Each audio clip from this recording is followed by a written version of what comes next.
देखो ये बड़ा सूक्ष्म, चूंकि देखो अध्यात्म है, अध्यात्म तो जगत से बिल्कुल ऐसे है।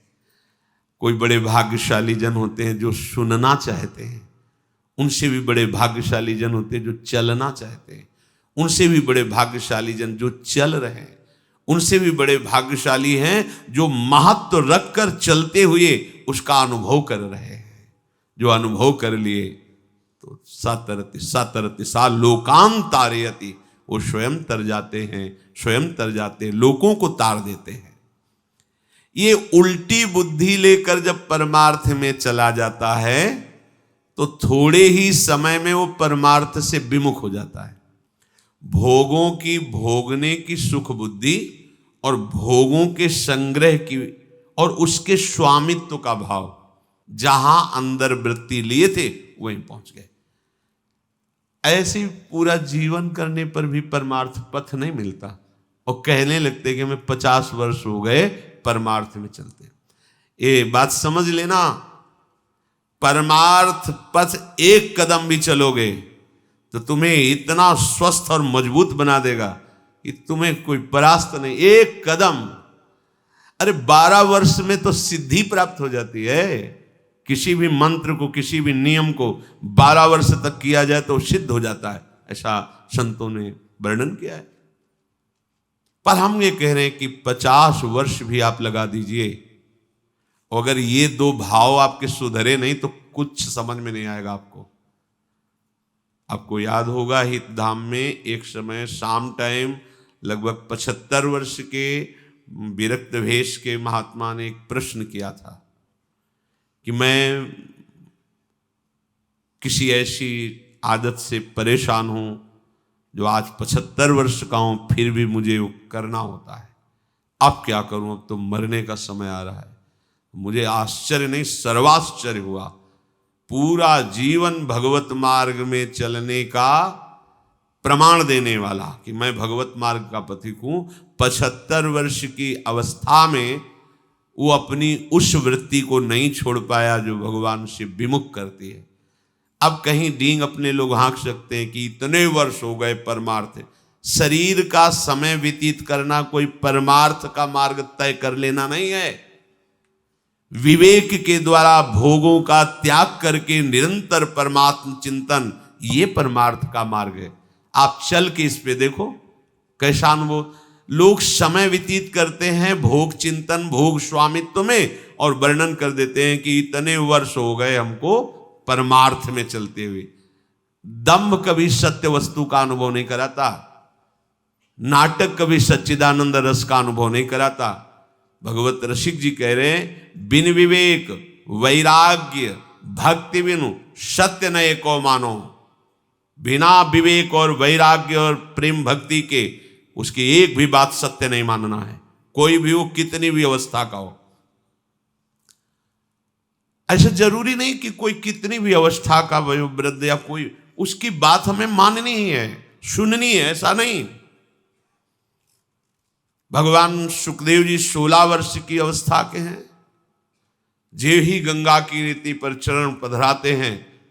परीक्षित जी अनशन व्रत लिए बैठे हुए, आमरण अनशन, बड़े बड़े महापुरुष बैठे हुए हैं। श्री सुखदेव जी के पिता पितामह आदि सब बैठे हुए हैं। जे ही देखा दिगंबर भेष, शरीर की शुद्धि नहीं, श्री कृष्ण प्रेम में मतवाले सब खड़े हो गए थे। सब 16 वर्ष की अवस्था के सुखदेव जी और 10-10 हजार वर्ष जिनकी केवल तपस्या साधनाएं, वो सब महापुरुष खड़े हो गए। क्यों? क्योंकि जन्म से ही भगवत अनुराग में दृढ़ महापुरुष, जन्म से ही माया रहित मूर्ख, अंदर से ही वैराग्य युक्त। तो वैराग्य ज्ञान और भक्ति का आदर होता है, अवस्था का आदर नहीं होता। आप कितनी अवस्था के, इसका महत्व नहीं होता। ओ चांगदेव ने 1400 वर्ष की अवस्था, ज्ञानदेव जी की शरण में हुए शिष्य बने। ज्ञानदेव जी नवीन अवस्था के। जब तक आपके अंदर भोग में सुख बुद्धि, भोगों का संग्रह और उसके स्वामित्व का भाव, स्वामित्व का भाव बड़ा सूक्ष्म विषय है, चाहे गृहस्थ हो चाहे विरक्त हो। स्वामित्व का, अगर एक कमंडल में भी तुम्हारा स्वामित्व का भाव है, तो जैसे एक गृहस्थी के 100 बीघा में स्वामित्व का भाव हो, वैसे तुम्हारे कमंडल में भाव है। ये मेरा कमंडल नहीं, प्रयोग के लिए प्रभु ने दिया, इस शरीर के प्रयोग के लिए, दिनचर्या में काम आएगा। बस मेरा शब्द केवल प्रभु के लिए है।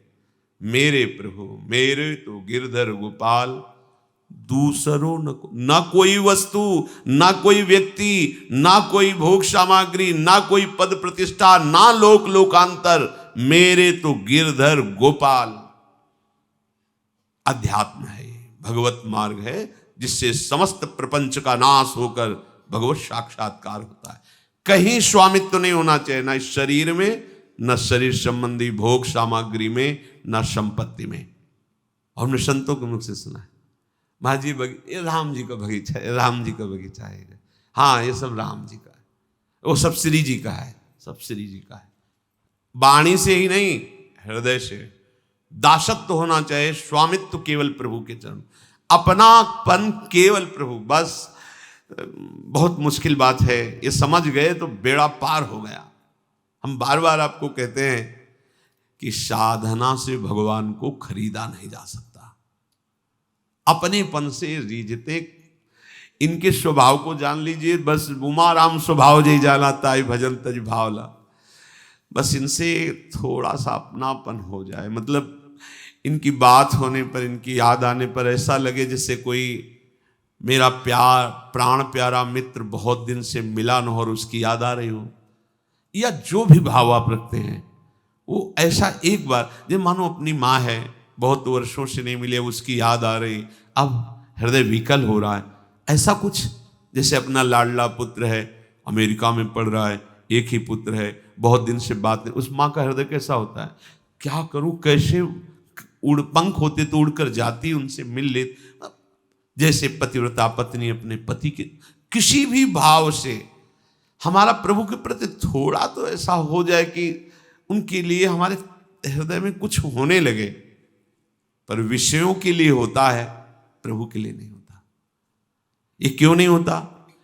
कह रहे हैं 2 बाधाएं मुख्य हैं, अपने को भोगों का भोक्ता मानना और भोग सामग्री का स्वामी मानना, मालिक मानना।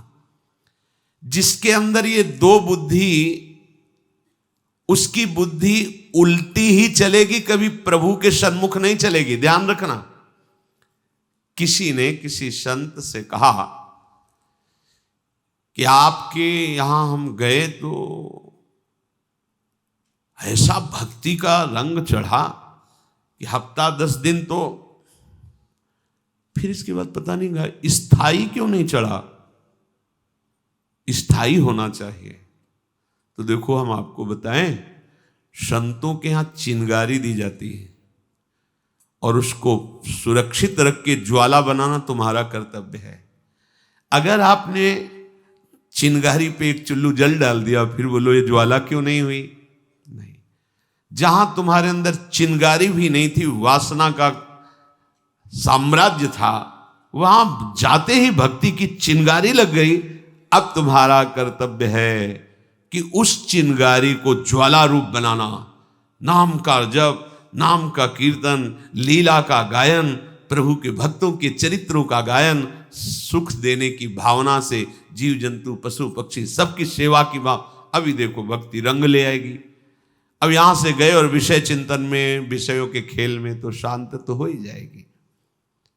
तो आपका लगता है स्थायी चमत्कार, हम गए और बस हमारा आज से पापा चरण में मन ही नहीं लगा और हम बस खूब भजन करके दिव्यता को प्राप्त हो गए। ऐसा कहीं नहीं। आप भजन कर रहे हो, संतों का संग मिलेगा, उसमें और रंग बढ़ेगा। आप भजन नहीं कर रहे हो, संतों का संग मिलेगा, भजन की तरफ झुकाव होगा। अब संभालना आपको है कि वो जो चिंगारी, वो जो झुकाव है, वो वेग से उधर दौड़ पड़े, कहीं कुसंग ना हो जाए, कहीं कोई गलत आचरण ना हो जाए, गलत चिंतन न बन जाए। ऐसा अगर होता तो भगवान फिर उपदेश अर्जुन को नहीं करते, क्योंकि स्वयं भगवान सर्व सामर्थ्यशाली सामने खड़े हुए हैं।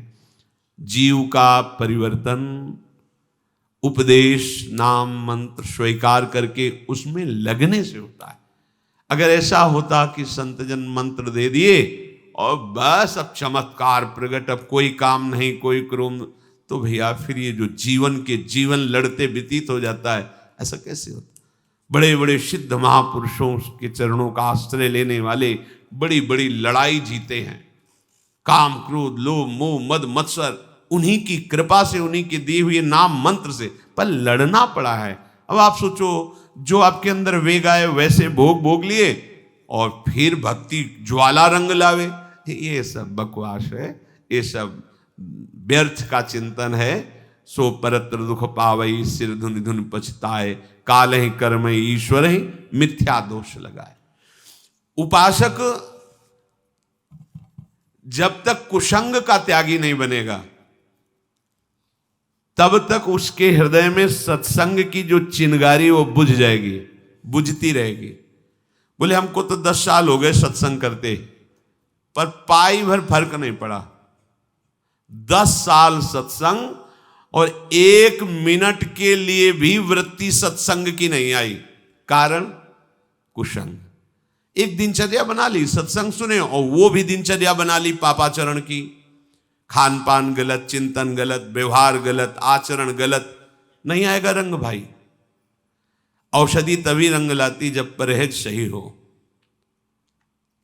संगम न कुर्यादशताम शिष्णोदर त्रिपाम क्वचित, तस्यानुगस्त मस्यंधे पतंत्यंधानुगांधवत। जो स्त्री भोग को ही परम सुख समझते हैं, या विपरीत शरीर को, केवल रसेंद्री के ही चिंतन में रहते हैं। आज क्या खाया, क्या खाएंगे, कहां जाएं, कौन से होटल से मंगाएं, क्या दुनिया का, केवल भोग का चिंतन, इंद्रियों के, कैसे मैं उनको भोगूं, नवीन नवीन भोगों की चाट, चाहे रसेंद्री चाहे जनेन्द्री। बोले ऐसों का भूल करके विसंग नहीं करना चाहिए। हो जाता है एक, क्या होता है कि जब तक विरक्त महापुरुषों का संग नहीं होता तब तक साधुता समझ में नहीं आती। जो जैसे बड़े बड़े महापुरुष गंगा के, अरे निर्मल, एकदम निर्विकार, देखते ही हृदय में जलन पैदा हो जाएगी, धिक्कार हमारे वैराग्य को इनके आगे। एक संत भगवान को, अब कोई नाम और बदल गया उस स्थान का, उस समय नाम था घटिया घाट। तो रात्रि के महापूष की सर्दी, जैसे गर्मियों में झीनी मार्किन, वही केवल ऐसे रोम रोम भाले की तरह सर्दी से खा, वयोवृद्ध शरीर। तो एक झोपड़ी में 5-6 संत भगवान ऐसे वो बैठे, बस नाम मंत्र चला, पूरा शरीर कांप रहा है, हृदय में बहुत जलन हुई। तुम्हारा तो जवान शरीर है, तुम सोचते हो हम बैरागी हैं, मार्किन पहने, ये देखो इसे बैरागी कहते हैं। एक पतली सी लंगोटी, पतली सी ऐसे। महाराज नजदीक गए, महाराज जी आपका वृद्ध शरीर है ये तो। बोले भी नहीं, रात भर देखा, कांपते हुए, लेटे भी नहीं, मंत्र जप कर रहे। ये है अध्यात्म, ये है वैराग्य। शरीर केवल कहने मात्र की नहीं कि मैं शरीर नहीं हूं, वो अनुभव कर रहे हैं मैं शरीर नहीं हूं। हम ये नहीं कहते कि चलो उस कोटि का, पर ऐसा भी नहीं है कि आप केवल रसेंद्री के लिए अच्छे अच्छे पदार्थ खाने को, जनेन्द्री के भोगों का चिंतन, फिर तो मतलब बिल्कुल बिगड़ जाएगा। तो नवीन उपासक थे, थोड़ा कुछ शास्त्र स्वाध्याय किया, जब तक भगवदाकार वृत्ति या भगवत तत्व का अनुभव ना हो जाए तब तक समाज में नहीं उतरना चाहिए। क्योंकि समाज तो विशेष श्रद्धा भाव प्रस्तुत करेगा और उसको हजम करने के लिए आप में ज्ञान का पावर नहीं है, तो वो फिर मतवाला होकर स्वामित्व भाव में आ जाएगा। भाई बहुत सावधान, परमार्थ का पथ, अध्यात्म का पथ विवेक पूर्ण होकर के चलोगे तो कुछ ही दिनों में अनुभव हो जाएगा। ये तो बिल्कुल भावनाएं त्याग दो कि 20 वर्ष करेंगे तब अनुभव होगा, 50 वर्ष करेंगे तब अनुभव, ऐसी बात नहीं। सच्ची बात कहते हैं, गुरु कृपा हो जाए तो एक श्वास लेके छोड़ने में जितना समय लगता है इतने में ब्रह्मबोध हो जाए। गुरु कृपा हो जाए, सच्ची कहते हैं ये, अब वो शब्द नहीं। जब करते करते हार जाता है उपासक, तब उसको सही मार्ग मिलता है जिससे भगवत साक्षात्कार होता है। नहीं तो जन्म जन्म लग जाते हैं, मार्ग नहीं मिलता अंदर का, वो देहाभिमान से सारी क्रियाएं। तो एक उपासक ऐसे ही शास्त्रों का स्वाध्याय किया और शुरू हो गया प्रवचन आदि। और आजकल अन्य युगों से ज्यादा श्रद्धा है, अन्य युगों से, सतयुग त्रेता द्वापर जो ये सब महान युग हैं उनसे ज्यादा कलयुग में श्रद्धा है। सच्ची मान लीजिए, कलयुग में उनसे ज्यादा श्रद्धा है।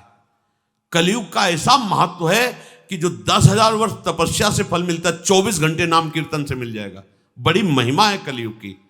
बस ये है कि अगर भगवत विमुख है तो दुर्गति पक्की है, और अगर भगवत सन्मुख हो तो बड़ी महिमा कलयुग की है। बड़े बड़े महापुरुष कलयुग को प्रणाम करके इसकी जय जयकार करते हैं कि जो बड़ा दुर्लभ पद है वो नाम कीर्तन, नाम जब भगवत कथा सुनते सुनते भगवत प्राप्ति हो जाती। बड़ा सरल है कलयुग में भक्ति प्राप्ति होना। पर भगवत प्रेमी महात्माओं के वचनों के अनुसार चले। अब उन्होंने साधु संग तो विशेष किया नहीं था, शास्त्र स्वाध्याय किया। और ये कथा नहीं कह रहे, ये घटना कह रहे हैं। अब उनके पास लोगों का आना शुरू। अब उस नए उपासक थे, शास्त्रों का स्वाध्याय प्रवचन संत के समीप से जो निकलता है उसको कोई गिरा नहीं सकता है। हम आपको खास बात कहते हैं, जो संतों की गाली सही है, संतों की डांट फटकार सही ना, उसे माया के क्षेत्र में कभी गाली नहीं मिल सकती। माया कभी उसे डांट फटकार नहीं लगा सकती। बहुत ये सुलझा हुआ विषय है। अगर आप संतों के हाथ के नीचे से पास नहीं हुए तो आप शास्त्र पढ़ करके संत नहीं बन सकते। पक्की बात तुम्हें बता देते हैं। एक जनरेटर के इंजीनियरिंग पढ़े, बहुत बढ़िया सब पढ़ लिखे, और एक जनरेटर की बहुत बड़ी दुकान थी जिसमें सैकड़ों जनरेटर थे। गए, बोले साहब हम कागज दिखाया, पास हैं, ठीक है, आप हमें नौकरी में रख लीजिए। एक इंजन खोल करके डाल दिया और कहा इसको आप फिट करके चला दीजिए, हम आपको रख लेंगे। पूरा पढ़ा था उसी के, बिल्कुल फिट कर दिया जनरेटर, और चलाया तो चला ही नहीं। और दिन भर लगे, वो कुछ नहीं बोला, खड़ा देखता रहा। दुकान का कार्य था, बस देख लेता। शाम तक वो कई बार वैसे खोले और बांधे। बोले सर पूरा प्रयास कर लिया पर चल क्यों नहीं रहा है? तो बोले आप सच्ची बताना, किसी मैकेनिक के नीचे कुछ दिन काम किया है? बोले नहीं, हम तो पढ़े। बोले हाँ, कढ़े नहीं हो इसीलिए। बोले कुछ नहीं, उसकी गैस काटो, उसकी जो गैस काटो उसमें चल पड़ा। ये गैस काटना उसमें पढ़ने में नहीं आएगा, ये किसी मैकेनिक के नीचे। ऐसे ही माया के प्रवाह को कैसे काटना है ये गुरु कृपा बताती है। अब वो सांसारिक लोगों का आगमन शुरू हुआ, कोई केला, सेव, संतरा। ये लोग बड़े भावुक हैं, अपने बच्चे को फल देने में संकोच करेंगे, पर साधु महात्माओं को, इनकी श्रद्धा को तो देखो। जिस शरीर को सब प्राण से प्यारा समझते हैं, जहां संतों को देखते हैं लिटा देते हैं, सामने क्या पड़ा है देखा नहीं, लेट गए। इनकी श्रद्धा को देखो। भगवान इनकी श्रद्धा का फल देते हैं, भगवान इनका मंगल करते हैं। पर अपने को कहीं ये ना मान लेना चाहिए कि हम इतने महान हो गए कि साष्टांग प्रणाम कर रहे हैं। बिल्कुल भूल मत कर देना। अब उनको लगा कि कुछ तो प्रभाव हमें है ही। जब तक देहाभिमान गलित नहीं होता तब तक ये बात आ जाती, कुछ ठीक, कुछ तो है ना, कुछ रही है, कुछ रही है। ये रंग बिरंगा पर्दा है माया का, भुलावे में नहीं फंसना चाहिए। अब जो ज्यादा नजदीक होने लगता है, उनसे परिचय होने लगता है कि अमुक जी हैं, अमुक जी हैं, और हर शनिवार रविवार को ढेर सारे अंगूर, फल, ये मेवा लेकर आते। वैसे एक दिन आए रविवार को, बोले महाराज आज तो रुक नहीं पाएंगे। वो क्यों? बोले वो आज हमारी कुछ मित्रों की पार्टी है क्लब में। वो क्लब क्या होता है? अरे भाई वो चले गए। अगले रविवार को शनिवार को जब आए तो उन्होंने कहा कि नहीं होता क्या है क्लब। अब बोले महाराज हम उसकी व्याख्या थोड़ी करके आपको बताएंगे, अगर आपका मन हो तो गाड़ी में बैठो घुमा लाए आपको, क्या है। तो उन मतलब तस्मात् शास्त्रम प्रमाणम ते कार्याकार्यो व्यवस्थित हो, बहुत होश में रहना चाहिए। ये हम कथा नहीं सुना रहे, ये घटना है, बहुत विचारणीय विषय है। उनके आसपास रहने वाले और उनसे ये सब जानकारी के अनुसार कोई ऐसी कहा चलो, क्योंकि रजोगुणी पुरुषों का अन्न पाने पर बुद्धि रजोगुणी हो जाती है। अगर हम सावधान ना हो तो हमारी बुद्धि को ये माया आकर्षित कर लेती है। अब वो गाड़ी में बैठ गए, आगे गाड़ी में माला डाल करके बैठ गए, गए पहले तो सर माने लगे, अरे यहाँ तो ठीक नहीं, अरे आप आए हो, हम है ना। अब लोग वहां सब उनको देखें, उनसे आप बड़े धनी थे बैठे। अब तो अपनी खान पान की सामग्री मंगाए, बोले महाराज जी के लिए देसी घी में पकोड़े तल के लाओ। सब लाए, पाओ महाराज आप, हम लोग इधर मेज में पा रहे, आप सात्विक शुद्ध पकोड़े, सात्विक शुद्ध पकोड़े क्लब में। अब धीरे धीरे धीरे धीरे भजन साधन छूट गया, और जब उन लोगों ने देखा कि ये, तो उन लोगों ने जाना छोड़ दिया। तो ऐसे न वैसे रहे मजरे ढो पाछलियो जू, बहुत होश में। एक बार बुद्धि परमार्थ से भ्रष्ट हुई तो दोबारा चढ़ाना केवल विशुद्ध हरि कृपा से हो सकता, अन्यथा नहीं। संगम न कुर्या दशताम शिष्णोदर त्रिपाम क्वचित। जो केवल जनेन्द्री रसेंद्री की तृप्ति में लगे हुए हैं, ऐसे लोगों से अपनी भक्ति की चिंगारी को बचाओ, नहीं तो बुझने में देर नहीं लगेगी। ततो दुष्संग मुत्सृज्य सत्सु सज्जेत बुद्धिमान, संत एतस्य छिन्दन्ति मनोव्यासंग मुक्ति भी। इसलिए उपासक को चाहिए कि जो हमारे पास बैठे, उसके संग से हमारा भजन रुक रहा, हमारे अंदर गंदी वृत्ति आ रही, हमारे अंदर संसारिकता आ रही, उसका संग तत्काल त्याग दे। दुष्ट संग त्याग के लिए बताया गया है कि जैसे आप आराम से बैठे हो और अचानक ऊपर गोद में सांप गिर जाए तो आप क्या करेंगे? पहला काम करेंगे झटक देना, फिर विचार करेंगे। उसमें विचार करने की, जो भगवद विमुख वार्ता करता है, कोई भेष हो, इसमें मत सोचना कि वैष्णव अपराध लगेगा। कोई भी भेष हो, अगर आपके पास आ रहा है और उसके संग बैठने से आपके अंदर दुर्गुण बढ़ रहे हैं, दुर्वासना का खेल शुरू हो रहा है, गंदी बातें बोली जा रही, गंदा चिंतन प्रारंभ हो गया, अपनी पवित्रता, गुरु निष्ठा, इष्ट निष्ठा, धाम निष्ठा, भजन निष्ठा छूट रही है, विचार की जरूरत नहीं, तत्काल उसका त्याग कर दो। प्रार्थना कर दो कि दोबारा कुटिया में चरण पधराने की कोशिश मत करना, सीधे। ये वैष्णव अपराध नहीं है, ये महामंगलमय होगा। इसमें नहीं डरना चाहिए कि वो वैष्णव थे इसलिए, नहीं, प्रणाम नमस्कार, अब कृपा करके दोबारा चरण मत पधराना, बस आदेश है शास्त्र का। ततो दुष्संग मुत्सृज्य सत्सु सज्जेत बुद्धिमान। बुद्धिमान उपासक को चाहिए कि जिनके संग कुमति मति उपजय करत भजन में भंग, तजोरे मन हरि विमुखन को संग। पता नहीं कैसी बुद्धि होती है कि वर्षों सत्संग सुनते हैं, उसका प्रभाव नहीं पड़ता, और कुसंग का 1 मिनट में प्रभाव पड़ जाता है। बड़ी सत्संग की जैसे महिमा, ऐसे कुसंग की भी महिमा है। एक ही दृश्य अजामिल ने देखा था, पूरा जीवन बर्बाद कर दिया। एक ही दृश्य शौभरी जी ने देखा था, 50 ब्याह करने पड़े। बड़ा विचित्र माया का आकर्षण है। सत्पुरुषों के उपदेश को अक्षरशः सत्य मान कर चलो तो तुम्हारे मन की आसक्ति संसार से हटकर प्रभु में लग जाएगी।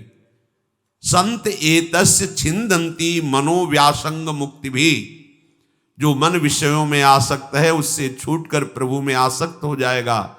पर ततो दुष्संग मुत्सृज्य सत्सु सज्जित बुद्धिमान, बुद्धिमान उपासक को चाहिए कि ऐसे दुष्ट संग का तत्काल त्याग कर दे। संतोऽनपेक्षा मच्चित्ताः प्रशांताः समदर्शिनः निर्ममा निरहंकारा निर्द्वंद्वा निष्परिग्रहा। ऐसे संतों का संग करे जो किसी से कुछ भी नहीं चाहते। चाह मिटी, चिंता मिटी, मनुआ बेपरवाह, जिनको कछु न चाहिए वो शाहन के शाह। संत कौन? जिसकी चाह मिट गई है, किसी से कोई चाह नहीं। अनपेक्षा, संतो अनपेक्षा, अपेक्षा नहीं। मेरे स्वामी जैसा मेरा भरण पोषण करेंगे, वो पोषण भरण न चिंत कराहि, श्री हरिवंश विभव बिलसाए। अपने खाने पीने की चिंता, रहने की चिंता ये सब बनी हुई तो शरणागत किस बात के हो। प्रशांताश्रम दर्शिना मच्चित्ता, जिसने अपने चित्त को मेरे में लगा दिया है, किसी से कुछ लेने की चाह नहीं है, जो सब जगह मेरी ही भावना से युक्त है, जिनकी कहीं भी ममता नहीं है, निर्ममा निरहंकारा, शरीर में या किसी क्रिया में अहंकार नहीं है, निर्द्वंद्वा, जो हर द्वंद्व पर विजय प्राप्त किए हुए, सुख दुख मान अपमान निंदा स्तुति शत्रु मित्र जय पराजय, ऐसे अपरिग्रही संत जनों का संग साक्षात मेरा ही संग है। अर्थात मानो हम भगवान के संग चल रहे हैं। भक्त भगवान अभेद हैं, तस्मित् तज्जने भेदा भावात्। मानो अहो भाग्य, हम संत भगवान के साथ चल रहे हैं, मतलब भगवान के साथ चल रहे हैं, क्योंकि भगवान कह रहे हैं ऐसा संत मेरा स्वरूप है। तेषु नित्यम महाभाग, महाभागेषु मत कथाः संभवन्ति हिता नृणाम जुषताम प्रपु नंत्यघम। वो महाभाग्यशाली होता है जिसे ऐसे संतों का संग प्राप्त हो जाए। जब संतों का संग प्राप्त होता है तो सुंदर सुंदर भगवान की वार्ता सुनने को मिलती है। शास्त्र सिद्धांत अनुभवगम्य वचन, संतों की बातें, उनके जब शब्द कान में जाते हैं तो हृदय के पापों का नाश करके भगवत प्रेम प्रकाशित करते हैं। आहा, प्रपुन्त्यघम, अघम माने जितने पाप हैं उनका नाश। ये जो आप शब्द सुन रहे हो, ये अंदर जाकर आपके हृदय को धुल रहे हैं, पवित्र कर रहे हैं। ताये शृण्वन्ति गायन्ति हनुमोदन्ति चाद्रताः मत्पराः श्रद्धानश्च भक्तिं विन्दन्ति ते मयि। जो मेरे संतों के पास बैठकर मेरी बात सुनते, मेरी कथा सुनते हैं, मेरी नाम महिमा गुण महिमा गाते सुनते हैं, उनके हृदय में मेरी प्रेम भक्ति जागृत हो जाती है। भक्तिम लब्धवतः साधो किमन्यदवशिष्यते मयि अनंत गुणे ब्रह्मण्या आनंदानुभवात्मनि। जिस समय मेरी भक्ति उसके हृदय में जागृत होती है तो मेरे अनंत गुण उसमें आ जाते हैं, भागवतिक गुण। वो आनंद में निरंतर डूबा रहता है, उसी ब्रह्म स्वरूप का अनुभव हो जाता है। अब बोलो इसको क्या मिलना बाकी रह गया। यथोपश्रयमाणस्य भगवंतं विभावशुम शीतम भयम तमोप्येति साधून संसेवतस्तथा। जैसे विभावशु भगवान अग्निदेव का आश्रय लेने से शीत भय अंधकार नष्ट हो जाता है, ऐसे संतों का सानिध्य करने वालों के पाप नष्ट हो जाते हैं। दुख देने वाले जो भयावह महान कर्म वो नष्ट हो जाते हैं, अज्ञान नष्ट हो जाता है। निमज्ज्योन्मज्जताम घोरे भवाब्धौ परमायनम संतो ब्रह्मविदा शांता नौर्दृढ़े वापसु मज्जताम। जैसे जल में डूबकर मरने वाले के लिए एकमात्र नौका सहारा है, ऐसे ही भव समुद्र से बचाने के लिए एकमात्र ये शांत भगवत प्रेमी महात्मा ही नौका के समान है। इसलिए ऐसे संतों का संग करते हुए कुसंग से बच करके अपने को भगवत मार्ग में बहुत छोटा समझकर चलो। बड़े कृपा पात्र हैं जिनको सदैव बना रहता है कि मैं अपने हृदय की बात को जानता हूं कि मैं क्या हूं। सही पूछो तो किस बात का अभिमान करें, मेरी कुछ यही समझ में नहीं आता। किस बात का अभिमान करें? मेरे प्रभु ना चाहे तो एक श्वास भी नहीं ले सकते हम, फिर ये साधना, ये तपस्या, ये ज्ञान विज्ञान, ये तो सब करार है प्रभु, इसलिए हो रहा है। अपनी सामर्थ्य तो एक श्वास लेने की भी नहीं है। अगर अभी प्रभु रोक दे तो एक श्वास भी नहीं ले सकते। काहे का अभिमान? दैन्य भाव से रहो, सब में प्रभु ऐसी भावना करो। जब कोई तुम्हारी बड़ाई करने लगे तो तुम अंदर ही अंदर संकुचित हो जाओ, जलने लगो कि आज कोई अपराध बन गया जो मेरी कोई बड़ाई कर रहा है। ये बड़ाई विष है, ये अमृत नहीं है। अपमान और निंदा ये अमृत है।